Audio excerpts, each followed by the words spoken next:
नमस्कार। Hindi Prabodh online study channel में आपका स्वागत है। मैं हूं किशोरी लाल भजनी। आज की वीडियो में प्रस्तुत है संध्या के बाद कविता का भाग 5 अर्थात कंप कंप उठते लौ के संग, पंक्ति से लेकर आओ असफल जीवन का उत्पीड़न। आइए सर्वप्रथम व्याख्या शुरू करते हैं। प्रसंग: प्रस्तुत पद्यांश हमारी पाठ्य पुस्तक अंतरा भाग 1 से लिया गया है। सुप्रसिद्ध छायावादी कवि सुमित्रानंदन पंत द्वारा रचित संध्या के बाद कविता से ये पंक्तियां उद्धृत की गई हैं। इनके माध्यम से कवि ने प्रगतिशील चेतना और यथार्थवादी दृष्टिकोण का सुंदर उदाहरण प्रस्तुत किया है। व्याख्या: कंप कंप उठते लौ के संग, कातर और क्रंदन मूक निराशा। प्रस्तुत पंक्ति में कातर शब्द का अर्थ है व्याकुल, मूक का अर्थ है मौन। कवि कहते हैं कि कंप कंप उठते लौ के संग अर्थात सर्दी की रातों में दीपक की मध्यम लौ के साथ कंप कंपी हो रही है। जो दुकानदार हैं वो अत्यंत व्याकुल हो गए हैं। उनके हृदय की चीख निकल रही है और उनके हृदय के अंदर की मौन निराशा भी प्रकट हो रही है, क्योंकि वे कुछ भी नहीं कमा पा रहे हैं। क्षीण ज्योति ने चुपके जो गोपन मन को दे दी हो भाषा। क्षीण का अर्थ हुआ मंद, गोपन का अर्थ हुआ छुपे हुए।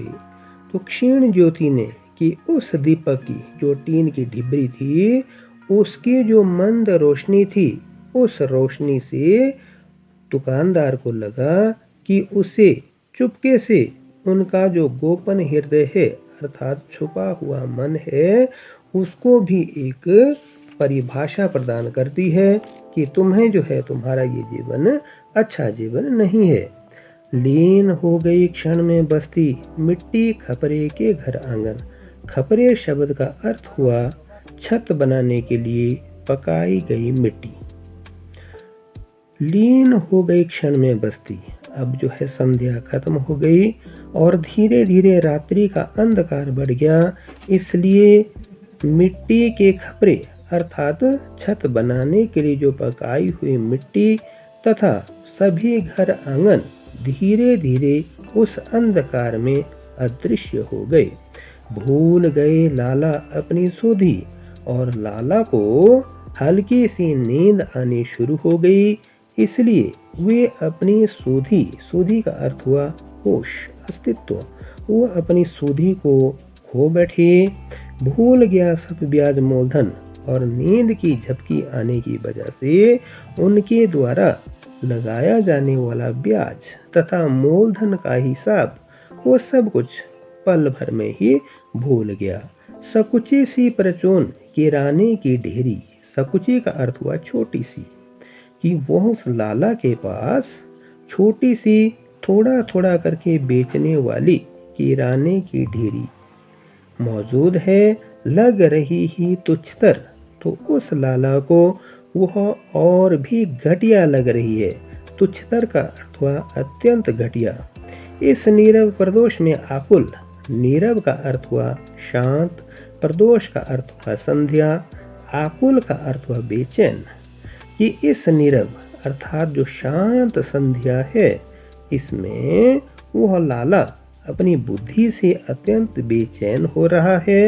उमड़ रहा अंतर जग बाहर, उसे लग रहा है कि उसके भीतर का जो जगत है वह उसकी चिंता की वजह से, व्याकुलता और बेचैनी की वजह से बाहर उमड़ता हुआ सा प्रतीत हो रहा है। अनुभव करता लाला का मन, लाला का मन अब अनुभव करने लगा है कि छोटी हस्ती का सस्तापन। हस्ती का अर्थ हुआ पहचान, कि उस लाला की छोटी सी पहचान है, क्योंकि थोड़े से लोग इस बस्ती में रहते हैं और इसलिए यहाँ उसकी हस्ती बड़ी नहीं, अर्थात वो बिल्कुल सस्ती सस्ते स्तर का दुकानदार है।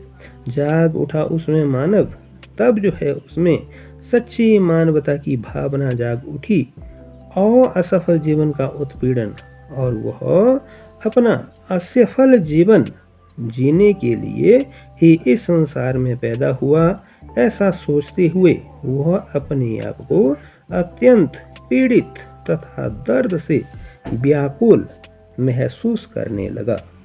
बने रहिए चैनल के साथ। प्रस्तुत कविता का अगला वीडियो भाग 6 में देखें। वीडियो देखने के लिए धन्यवाद।